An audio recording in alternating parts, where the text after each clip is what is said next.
Hello and welcome to episode number 34 of the Ipswich Town Career Mode. It's not going to be a very good one, although I hoped it would be, because we do have some decent results and some decent games to play, but we've got no commentary, so we've got no reaction for the two games which I was actually playing live, which is a bit annoying, but you know, we'll do what we can with what we've got. At least we've got the footage, because there is some cracking games, some cracking goals in this episode.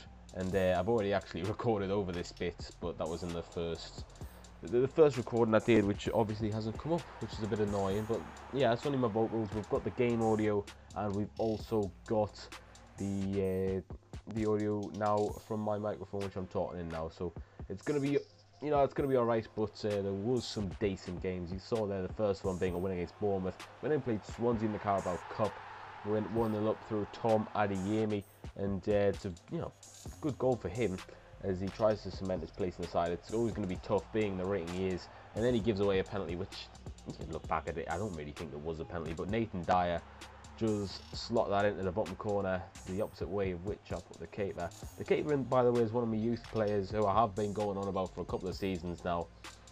He is reaching the 70-odd ratings, so when Begovic just tends to go down in rating, I will eventually replace him. His name's Jansen, I think, the Netherlands goalkeeper. I think 6'4" as well, so he's a decent height as well.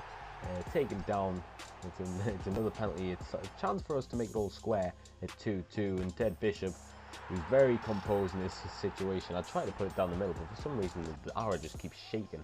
I'm not exactly sure why, but it takes until the 120th minute where we get a break here through Joel Ward. He does eventually find his ball to Maxwell Cornet, and it's just the pace of him. He came on, I'm not sure when, but I think it was in the second half normal time. He just squares it off Martinez. Great positioning from him, and then we're sorted kind of, because we are in the next round where we play Norwich, so it's going to be a massive game, that one. Obviously against our local rivals. We then played Newcastle United at home at Portland Road. We've got some history with them. It's always been a thriller when we have played them in the two games so far. And Andrew Dizelle, I believe, is off for the season now, and it's a very good goal from him. Right place, right time type of finish.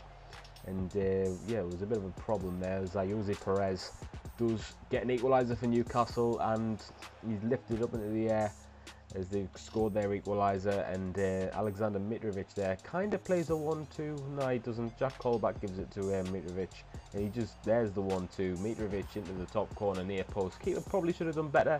You can always say that when it's a near post finish, but he did lift that one fantastically well. As I think it's Andrew Dizelle again providing another ball through to Cornier, and I don't know where the defence has gone there. I'm going to completely be honest with you, but Salabure does get us level, and in the 81st minute we start an attack where Martinez decides he's just going to get into this box. He's going to try and find a pass and move, and this is very composed passing from us. It does take a little nick before the finish is applied, but Ted Bishop, his record against Newcastle is absolutely fantastic, as he scores once again. He scored every game he's played, and remember, he got a hat-trick at St James's last season. He then provides the assist here for Martinez as we cap it off. A 4-2 victory over Newcastle, another 6-goal thriller, and it's certainly been quite an eventful game. And it always is with us. We're never really good in terms of playing well, but England called, so obviously we're going to sign that, and you'll see more of that next episode, which will be exciting, I can tell you that now. But we head into the Europa League. This is the first one I recorded live, but the audio didn't come through. Abdoulaye Doucouré marked in the middle for the first goal. He just heads it beyond the keeper, and then to the bottom corner. That's his first goal for the club as well, and he is involved heavily in this, just playing it from the centre, and eventually given to Ted Bishop, who just slugged it into that bottom corner, runs over the away fans.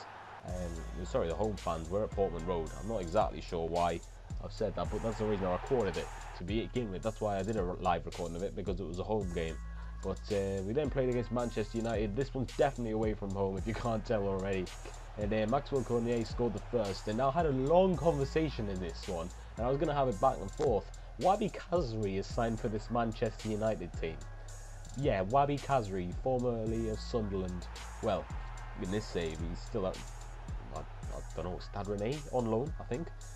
But yeah, he's in this Manchester United side, believe it or not.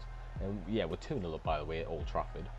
Just thought I'd let you know that. But yeah, I was kind of more distracted by the fact they had WAHBI KHAZRI in and Andrew Dazelle finishing in the top corner. It was an awkward finish though, if I remember correctly. And Jesse Lingard does manage to get a cross in. That header should have been won. Marcus Rojo shouldn't have been allowed to head it down, but it was good awareness from him nevertheless, as they got a consolation goal and a 3-1 win. I mean, we beat them 4-1 or 4-0 last time at Portman Road, but we lost the reverse fixture. This time, we've won 3-1 at Old Trafford, and yeah, it's going to be a scarring defeat for them, but obviously we're going to take that as we just head into this the next game, which I can't remember exactly what it is, but yeah, just thought you might want to know that German Conte's been sold for £18 million as he's agreed a deal with Southampton. And this was kind of the last clip as I was going over stuff. We do have that much to spend in the budget. I'm not exactly sure what we went on it to do, but yeah, it's just training, and I think I'll show you the calendar and who we've got to play next, which will be an exciting game. But there we go. We've got Norwich and Villarreal, and I think I'm going to just play Norwich, Villarreal, and Norwich. I might sim the Crystal Palace game. Sorry, I think that's the way it's going to go. But I hope you've enjoyed this. If you have, please leave a like. I'm sorry again about the audio, but there's nothing else I could have really done about it. I'd like to thank you all once again for watching, and I'll see you later, lads.